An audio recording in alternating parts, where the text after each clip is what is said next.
Welcome to the Polgar Chess University. Our topic in this lesson will be double checks. I believe that double checks are perhaps the most powerful and effective tools in tactics to gain material or oftentimes even to achieve checkmate. Well, join me on this round of examples to demonstrate its power. Here we are. In this example, we have an endgame with rook and bishop on each side, and even though white is up a pawn, the game seems to be far from over. Except if it wasn't for that double check. Now the double check is a form of a discovered check, except the difference is that when we give a discovered check, we are giving a check and attack on the king only with one of our pieces, and typically we aim to attack a second piece with a piece that moves. For example, in this case, that move would be moving the bishop to g8, opening up the c file, and at the same time attacking a valuable piece, black's rook on h7. So this would be a normal, regular discovery. In this case, the drawback of this choice would be that black would not need to move the king out of the check, but instead could save his rook by blocking the check, playing rook c7. So therefore, this wouldn't bring any gain for white. On the other hand, if white notices the correct move right now, the double check, that clearly will lead to material gain.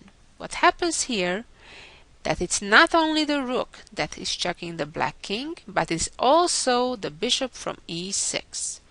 Obviously, because it's a dual check, the bishop cannot capture the white bishop, because then the black king would still remain in check, and neither can the black rook block the check, because the bishop then would also attack the king. So what's typical about double checks is that unlike a regular check or even a discovered check, generally those could have three ways of escape. In addition to the king moving out, normally the checked king would have an option to block the check with one of the other pieces or possibly capture the checking piece. When it comes to double check, none of those two other options are available. Typically, only the king can move out of check. So, in this case, after a king indeed moves out of check, white can just grab a free bishop and the gain is obvious. By the way, if instead the king would move the other way, white can do even better than just capturing the bishop, namely by moving the rook up to c8 and immediately, game over, it's checkmate. So always remember that our order of priorities are, if we can, we want to checkmate. Then second of all, if we cannot checkmate, and if we can, we should try to win material.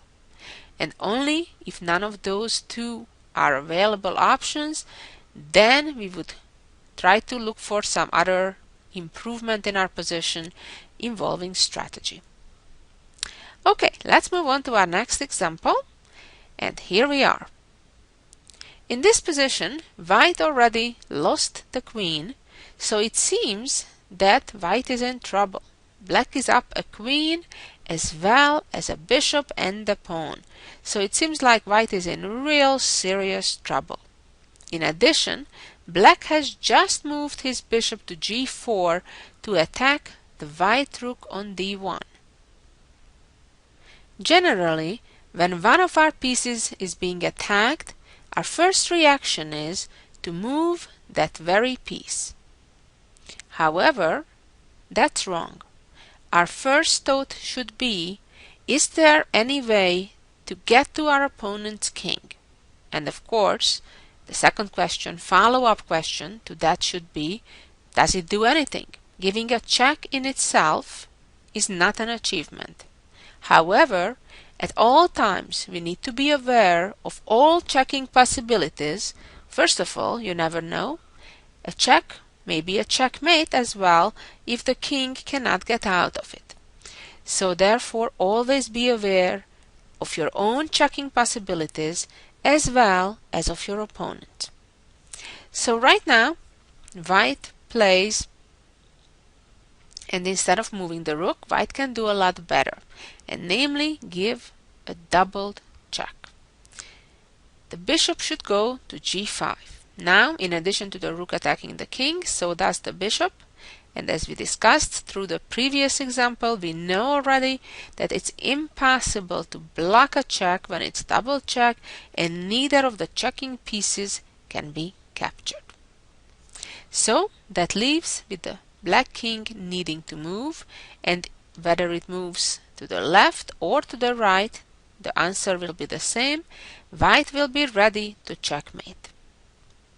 A very nice example of it. Let's follow up with the next example. Here we go.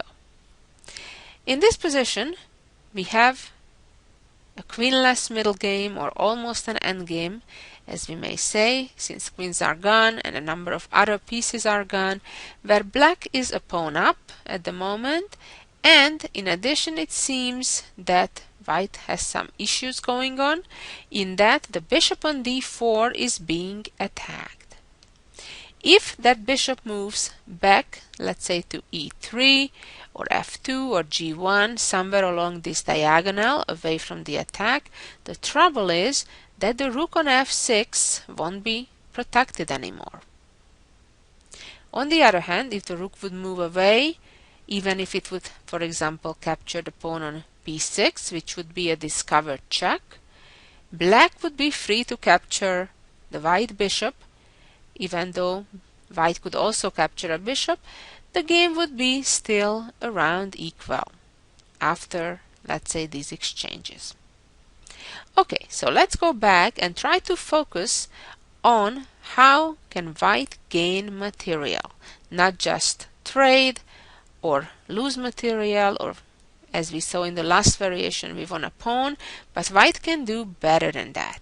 And always, as I said, be aware of checking opportunities, but even more so, a lot more so, if you have a double check opportunity, very often that can be a killer move.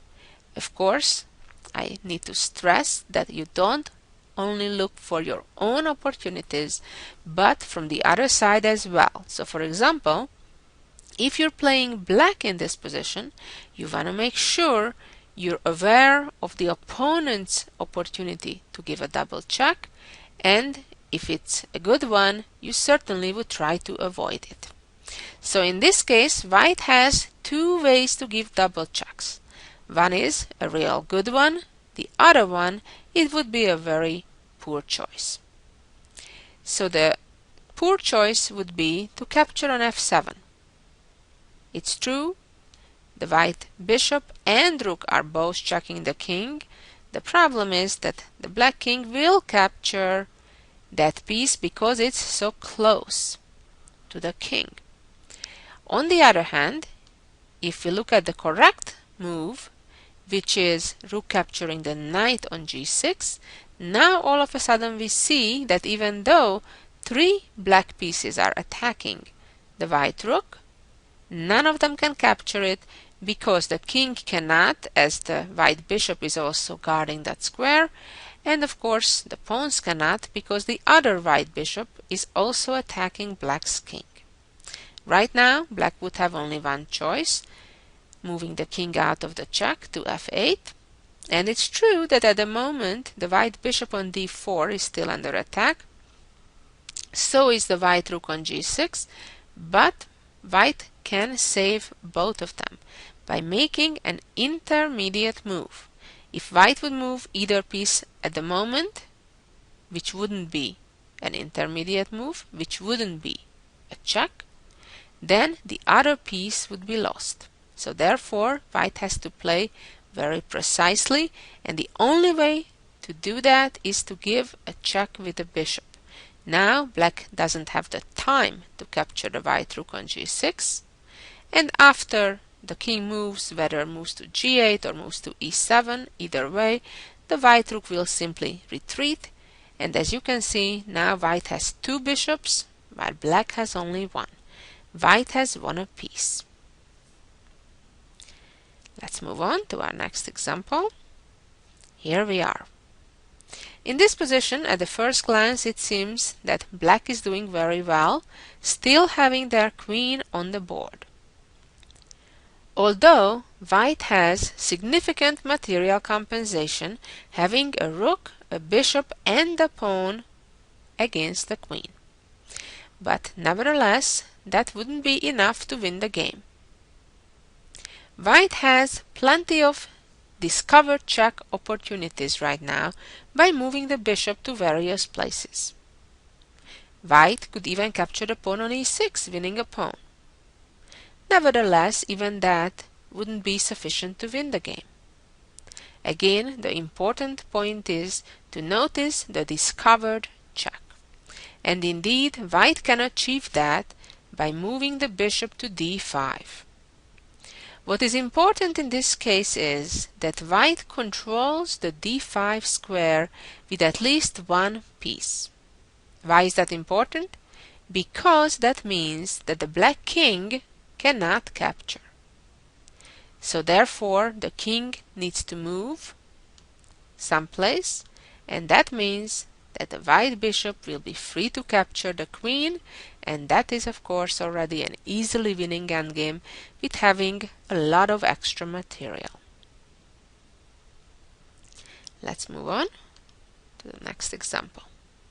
Here we are. Now this is an interesting situation because the white king is in check.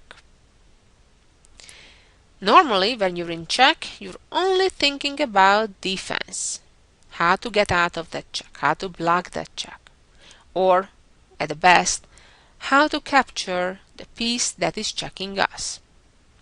Now, this is an interesting situation when not only that we can block this check, but we can create a double check while defending at the opponent's check. Okay, what is that move? The move is moving the knight to e4. A very nice move, combining defense with offense. Now this is not just any kind of double check, but the point is the rook now is creating a skewer over the black king and queen, and when the king moves out of the check, white now is free to capture the queen. It's true that it's not a clear queen that white is gaining, but nevertheless, white is gaining a lot of material.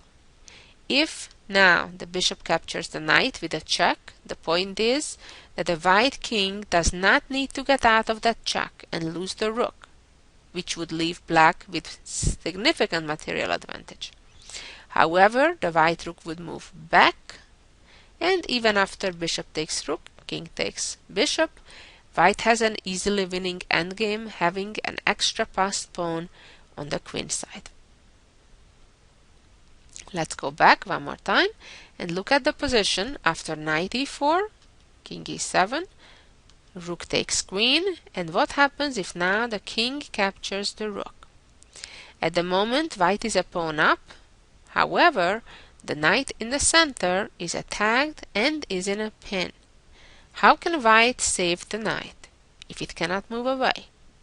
Well, obviously by protecting it. And white has an efficient way to do just that by moving the king to f3, simply protecting the knight and having a much better endgame with an extra pawn. Let's move on to our next example. Here we are. In this position, black is a knight ahead. With having this little material left on the board, generally speaking, that's a rather significant material advantage. In addition, the white rook right now is hanging, being attacked by black's bishop on d6. If black would get the time, then he could defend against white's potential threat. But time is the essence, and if white finds the correct move right now, it will be game over right away. Try to see if you can figure out the correct answer right now. A move that looks logical and almost works would be to play bishop c7. This is a discovered check.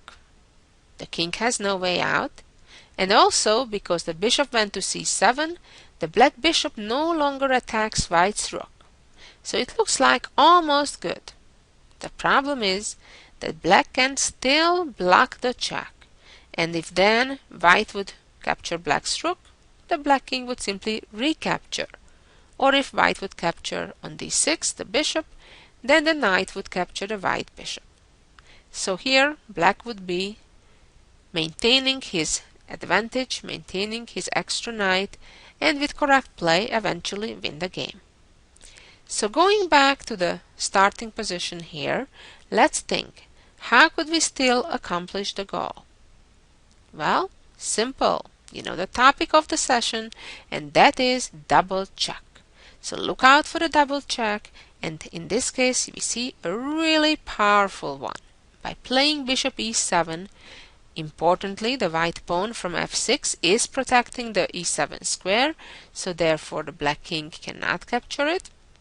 And of course neither can the bishop, because there are attacks on the black king from two different directions. So therefore this is a checkmate situation. And let's move on to the next example, where we see a similar scenario. Black is a piece ahead, but white, finding the correct move, can win the game. What are the important elements? We see that white has a rook on h3 and a knight on h4, which creates a potential discovery. So now if the knight would move to f3, that would be almost a checkmate. Hence the white bishop is guarding the g8 square, the black king cannot move there. The problem here is that black would capture our rook, and that's trouble. Let's go back. Let's improve on this idea. How about moving the knight to f5? Still a discovered check, but the black bishop can no longer capture the white rook. So this almost works. The problem is that black can still defend by blocking the check, and yet maintaining their material advantage. Again, we see the difference, the tremendous difference, between a double check and just a discovered check. And here the correct move is knight g6. Even though both white pieces, the knight as well as the rook, are under attack, neither can be captured because the other one would still be attacking the enemy king. A very powerful example. Let's move on, and now we move on to a bit different scenarios. Here we are. In this position, we have a queen and knight endgame with even number of pawns. It is quite obvious that the white knight on f6 can jump, and then we create a discovered check, as the queen will be attacking the black king. The knight can jump to all kinds of squares, but there is only one that accomplishes really the goal. There is one that looks really powerful, moving the knight back to e4, which now created a discovered check as well as attacks the black queen. However, here black would have an opportunity to escape, not by moving the king, but moving the queen to block the check to d4 to a protected square. And now if queen takes queen, the pawn takes back, and black is fine. So this would be a big miss. White would have missed a way to checkmate in just 2 moves from this position. Here, white can create a checkmate pattern by first giving a double check. And to achieve that, the move is knight e8. We can see that now this is a double check. The knight and the queen are both attacking black's king, and regardless where the king moves, whether it moves to g8 or h7, the checkmate arrives with the queen. Again, very powerful, remember it. This is a very common pattern. Let's move on. Here we are. What do we see here? Well, we see that black has an extra rook. First things first, we always need to be aware on what's going on in the board. Now, we also can see that the white bishop from f7 has the option to capture black's rook on g8. What would happen then? It's even a double check. We win a rook and lose only a bishop. Good deal. We win 2 points. However, the problem is that with the remaining pieces on the board, black is still significantly ahead. Black has an extra knight. So let's go back to the starting position here. What can white do better than winning an exchange? Well, white could give a number of discovered checks. Moving the bishop back to d5, for example, is one of them. Not a bad choice, because it attacks now black's knight on c6 a second time. However, even if white succeeds with that, black still will be ahead. So therefore, here white needs to go for the kill. White has to try to give checkmate. And again, the successful way to do that is to give a double check, forcing the black king right to the corner. And now, action time, rook h7, checkmate. Very nice. And let's see our last example in this lesson. Here we are. In this endgame, things don't look very well for white because black has already an extra rook. However, white has an ace in his hand. In that, the bishop is on d4, the rook is on f6, and that is set up for a discovery. White could capture the pawn on f7, creating a discovered check, and then capture black's bishop on b7, which is a significant gain of 4 points. Nevertheless, the game would be still rather complicated even after that, because black would still have the 2 rooks. So therefore, a typical advice, when you see a good option, look around, see if you may have an even better one. And this is the case right now, that white can win, white can create a checkmate pattern by giving a double check. Always, as I say, be aware of double checking options. Now the king has no option but move to g8, and now rook h8.